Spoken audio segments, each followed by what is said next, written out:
সৃষ্টিকর্তা সৃষ্টিকর্তা আল্লাহ, তিনি প্রকাশ্য আছেন, আবার গোপনে আছেন। একথা কোরআনেও আছে, আবার বেদেও আছে।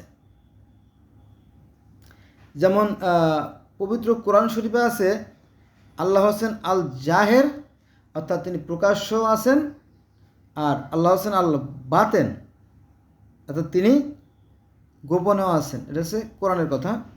আর বেদে বা সনাতন বা হিন্দু ধর্মে আছে তিনি সাকার এবং নিরাকার, একই অর্থ বহন করে।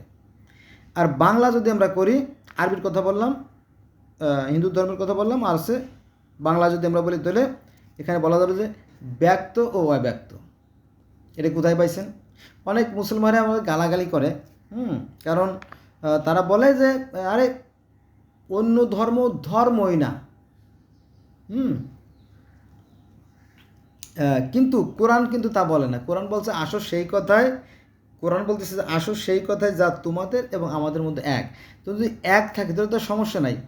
যেমন সৌদি আরবের বাদশা বলছে যে হাদিস বাতিল, কারণ হাদিস যার যার মতো করে, যার যার ইচ্ছে মতো করে লেখে লেখে একেবারে ইসলাম জাহানের 12টা বাজায় ফেলছে।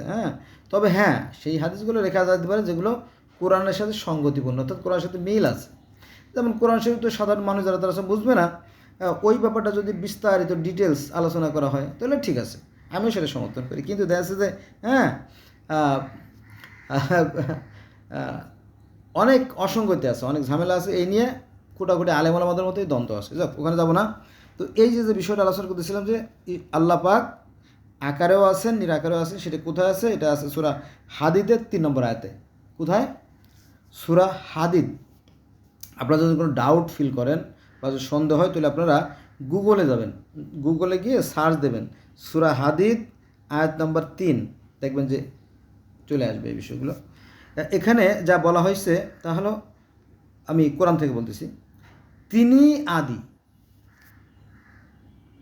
তিনি আদি, তিনি অন্ত, তিনিই যুগপৎ, ব্যক্ত ও অব্যক্ত।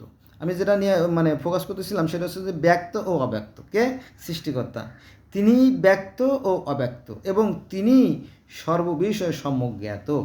সর্ববিষয় তিনি সব, এই আয়াতটা খুবই সাংঘাতিক একটা আয়াত। কারণ শুরুতেই তিনি ছিলেন, শেষেও তিনি থাকবেন, এবং যা কিছু আছে প্রকাশ্য আছেন তার মধ্যে তিনি আছেন। এবং এর একটা বৈজ্ঞানিক ব্যাখ্যা বলি বন্ধুরা, আমি যেহেতু বিজ্ঞানেরও ছাত্র, আপনারা বোঝার চেষ্টা করেন, সিরিয়াসলি। সূর্য যখন তাপ দেওয়া শুরু করে তখন বাতাসের সৃষ্টি হয়, বাতাসের সৃষ্টি হয়। যেমন পানিতে যখন আপনি জাল দিবেন, অর্থাৎ আগুন জ্বালাবেন, তখন কিন্তু পানিতে কিন্তু এক প্রকার কী ওঠে? স্রোত ওঠে, ঢেউ ওঠে, বলক ওঠে। ঠিক ওরকম বাতাসেও ঠিক ওরকম বলকের সৃষ্টি হয়। তাহলে এই যে বাতাসের সৃষ্টি হয়, এই বাতাসের গতিকে কাজে লাগাইয়া প্রোপেলার ঘুরায় আমরা বিদ্যুৎ উৎপন্ন করতে পারি। তারপরে সূর্যের যে তাপ, সেই সূর্যের তাপকে কাজে লাগে আজকাল গ্রামে গ্রামে, গ্রামে গ্রামে ঘরে ঘরে ওই যে সোলার প্যানেল বসাইয়া বিদ্যুৎ উৎপন্ন করে। তার মানে সূর্যের তাপ দিয়েও বিদ্যুৎ উৎপন্ন করা যাচ্ছে, আবার বাতাস দিয়েও বিদ্যুৎ উৎপন্ন করা যাচ্ছে, আবার মেঘের যে বৃষ্টির পানি বা নদী নালা খাল বিলে যে পানি, এই পানির স্রোতকে কাজে লাগাও বিদ্যুৎ উৎপন্ন করা যাচ্ছে। তারপরে আপনার কেরোসিন, ডিজেল, পেট্রোল, মোম, ভ্যাসলিন, এগুলো দিয়েও কিন্তু বিদ্যুৎ উৎপন্ন করা যায়। কার্বন দিয়েও বিদ্যুৎ উৎপন্ন করা যায়। বোঝা গেছে? তার মানে একটা শক্তিকে আর একটা শক্তিতে রূপান্তর করা যায়। তো এই যে আমরা যে আছি, চারিদিকে শক্তির ঘেরা, আমরা হয়তো বুঝি না সাধারণ জ্ঞানের কারণে, কিন্তু আসলে শক্তির বিভিন্ন প্রকারভেদ, একই শক্তি। আর একটা ছোটো উদাহরণ দেয়, সেটা হচ্ছে যে পানি। মনে করেন যে পানিও কিন্তু শক্তির নিত্যতার মধ্যে কোনো ক্ষয় লয় বিলীন নাই। কারণ কি জানেন? পানিতে যখন আপনার সূর্যের তাপ পড়ে তখন সেটা বাষ্প হয়ে আকাশে উড়ে যায়, এবং একটা নির্দিষ্ট লেয়ারে যাওয়ার পরে সেটা আবার শীতল হয়, শীতল হয়ে আবার বৃষ্টি আকার পৃথিবীতে ফিরে আসে।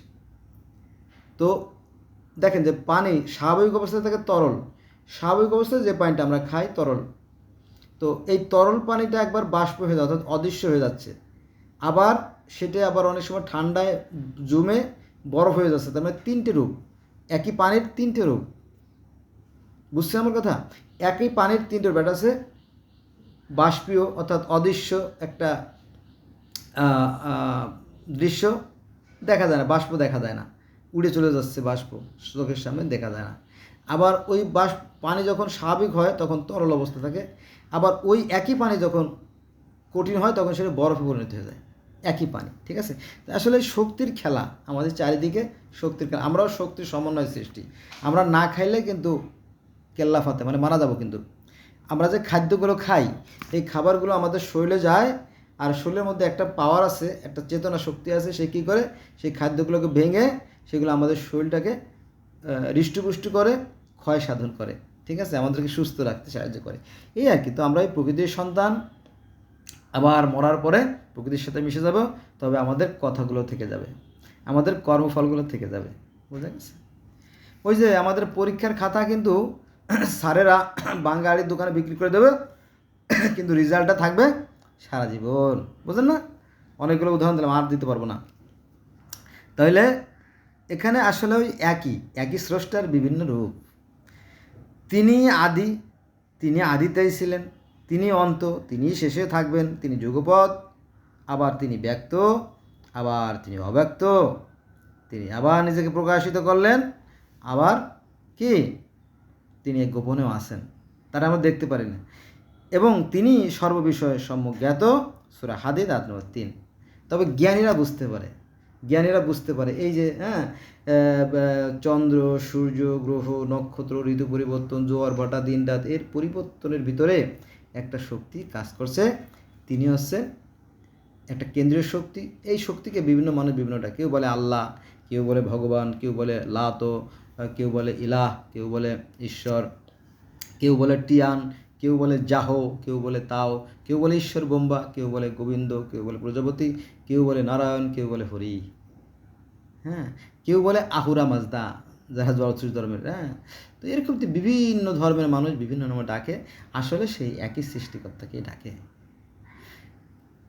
এটা কিন্তু আপনি কাটতে পারবেন না, কারণ পবিত্র কোরআন শরীফে বলতেছে, আমি পৃথিবীর বিভিন্ন সম্প্রদায়ের ভিতরে, বিভিন্ন জাতির ভিতরে, বিভিন্ন ভাষায়, হ্যাঁ, বিভিন্ন নিয়মে নবী রাসূল প্রেরণ করেছি। কিন্তু যারা জানে না তারা এটা নিয়ে বাড়াবাড়ি করে।